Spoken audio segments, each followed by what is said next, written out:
Hello, and welcome to Stories from India, a podcast where we talk about myths, legends, and folk tales from India. I am your host, Narad Muni, and am a mythological character myself. I have the gift of eternal life and knowledge of the past, the present, and the future. By profession, I'm a traveling musician and a storyteller. So, the way I'm doing my job is by podcast. In this episode, we are going to meet Akbar and Birbal.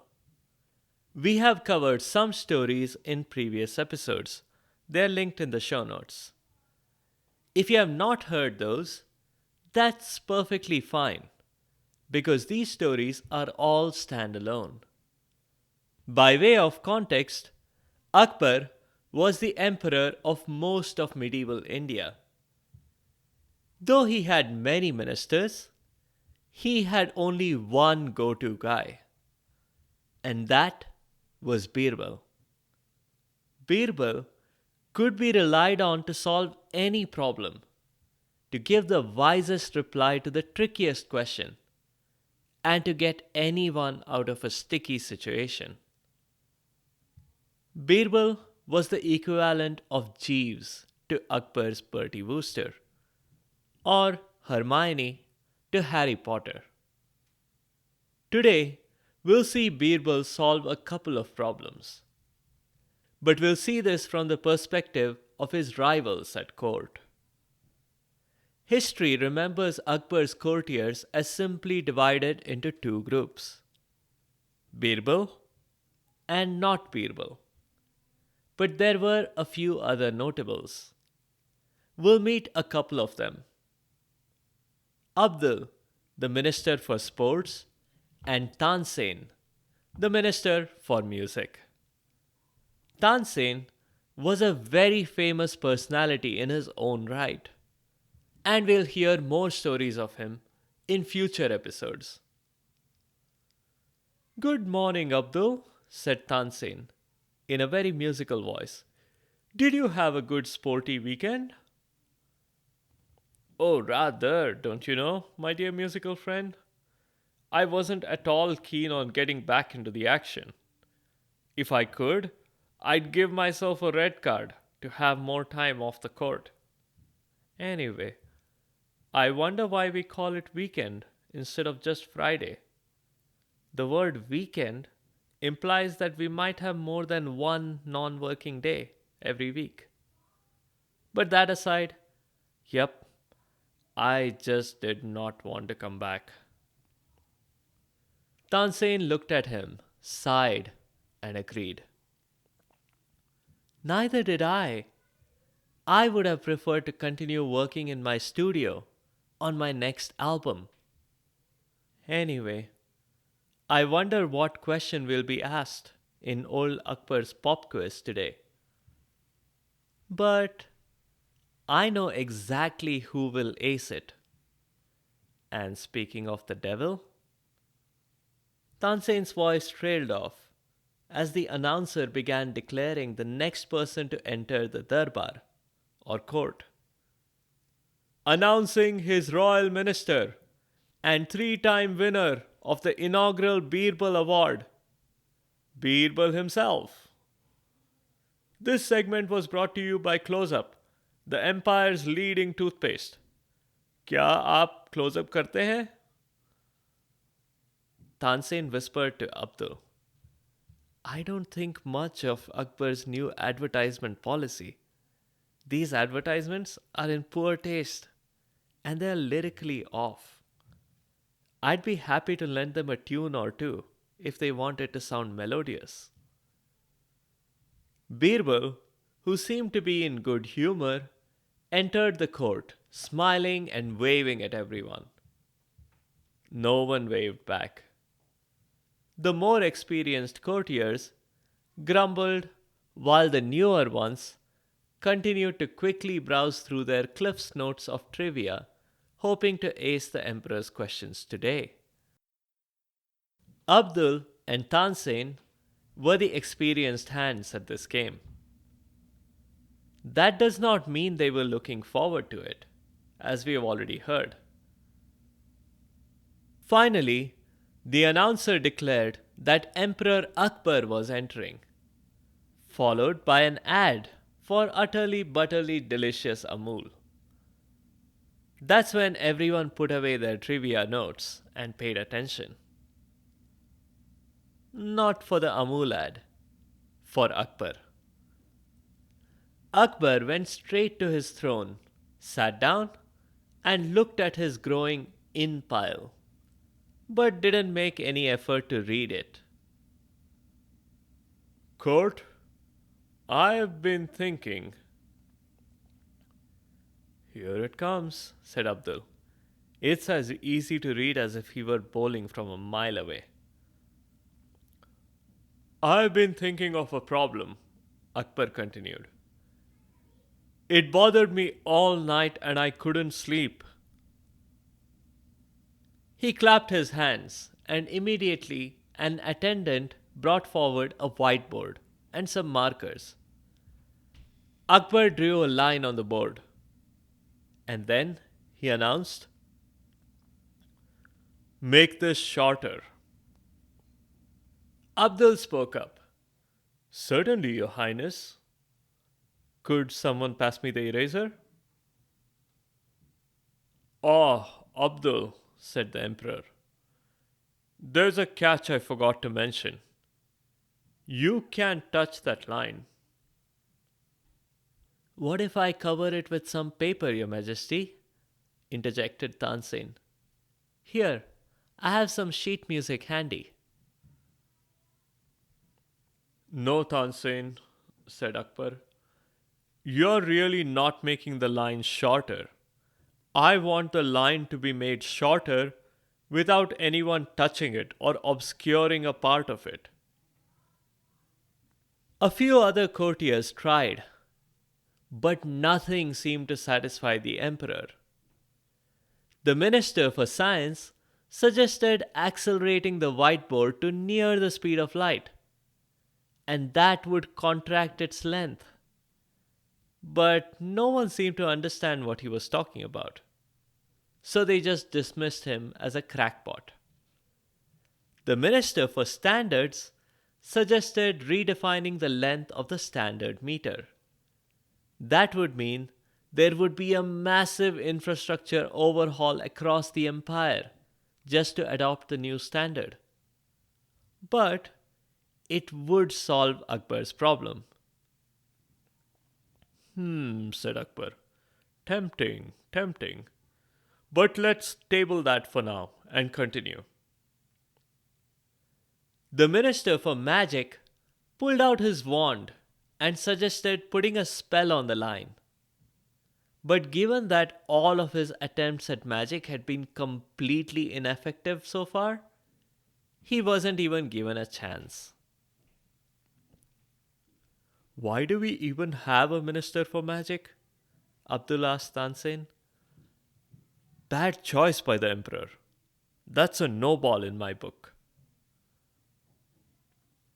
Well, when everyone in the court had tried and failed miserably, all eyes turned to Birbal.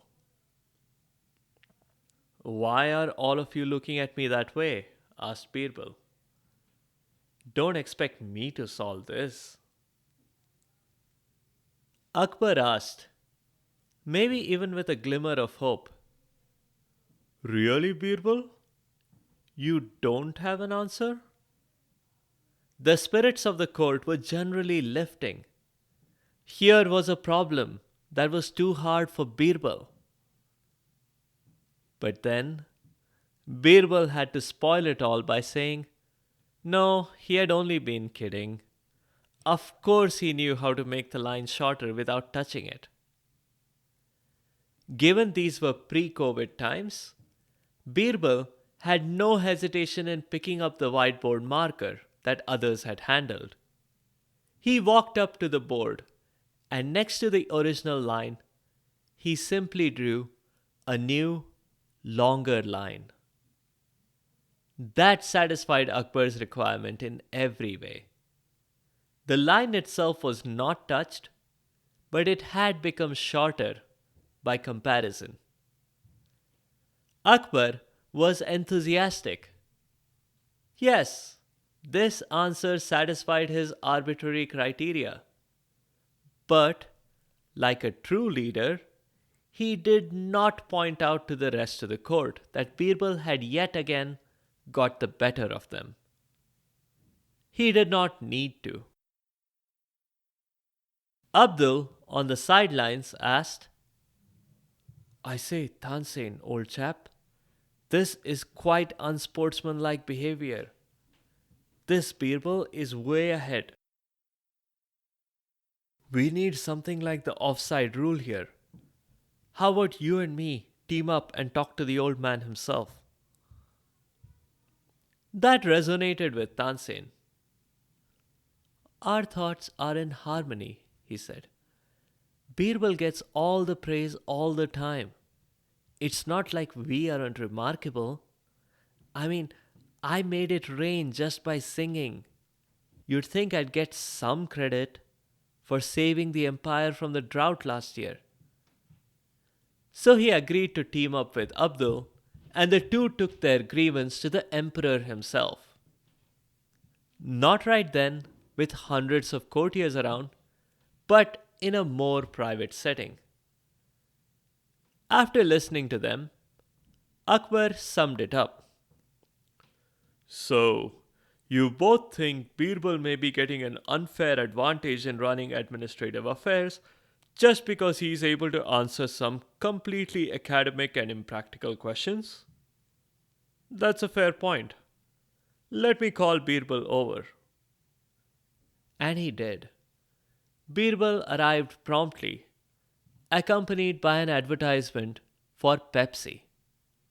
Yehi hai right choice, the announcer said, making Tansen and Abdul wince. Birbal, thanks for coming over promptly.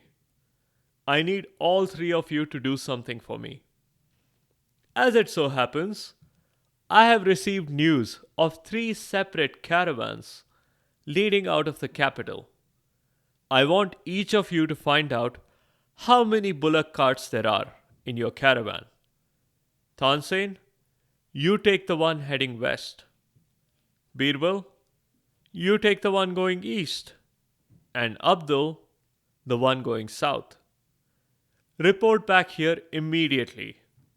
Nothing else is more important. So no lunch or snack breaks. The trio left the palace immediately, and all three had returned within the hour. Well, how did you guys do? Asked Akbar. Tansen? I counted exactly 387.5 cards, said Tansen, beaming with pride. How could there be half a cart? Asked the others. I separated the major carts from the minor ones. All the major carts were much larger, like an SUV size. 2 bulls per cart. The minor one was a compact size cart, with a single bull pulling it. Well done, said Akbar. But his answer did not communicate enthusiasm. Tansen wondered where he had gone wrong. Abdul went next. I counted enough carts to fill 21 football fields end to end, he said. India is on a metric system, Abdul, said Akbar. So our measurements can be objective and not comparative. Sire, I counted 421 carts, said Abdul, glancing over his playbook quickly. How about you, Birbal? Akbar asked. I'm not sure, Your Highness, replied Birbal. And both Tansen's and Abdul's hearts gave a flutter of joy. Birbal, you surprise me. Why are you not sure? Asked the emperor. It depends, Your Highness. Allow me to explain. The carts were transporting grain, freshly grown wheat, harvested right here in our kingdom. I spoke to the caravan owner, who assured me that he'd love to sell his grain right here, but our neighboring kingdoms offer much more favorable trade terms. I mean, for him, they are favorable enough to offset transportation costs, the highway tolls, bullock cart insurance, bandit insurance, armed security costs, and all that. Our own citizens were complaining about grain shortage the other day. So it seemed like a win win to me if we were to simply buy the grain from him. I authorized a tariff waiver, and we have bought all the grain from him. So, coming back to your question, the answer depends on whether you want the number of carts that actually left the capital or the ones that were going to. The former is zero, of course, and if you are still interested in the latter, it was 312 carts. Job well done, all three of you. Thank you so much, said the emperor, and he did not need to say anything further. Tansen and Abdul had received their answer. Birbal's competencies were not limited to simply answering some tricky brain teasers. That's all for now. Other Akbar and Birbal episodes are linked in the show notes. Check them out. In the next episode, we'll do the story of Angulimala, the ancient Indian equivalent of Darth Vader from the Star Wars movies.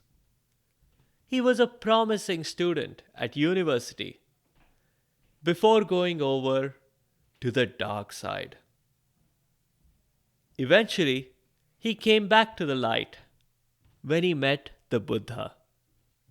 If you have comments or suggestions, or if there are particular stories you'd like to hear, please do let me know by leaving a comment or a review on the site sfipodcast.com or tweet at sfipodcast. You can also find me on Instagram and Facebook. Be sure to subscribe to the show to get notified automatically of new episodes. Thanks to all of you listeners for your continued support and your feedback. The music is from purpleplanet.com. That's purple-planet.com. I'll see you next time.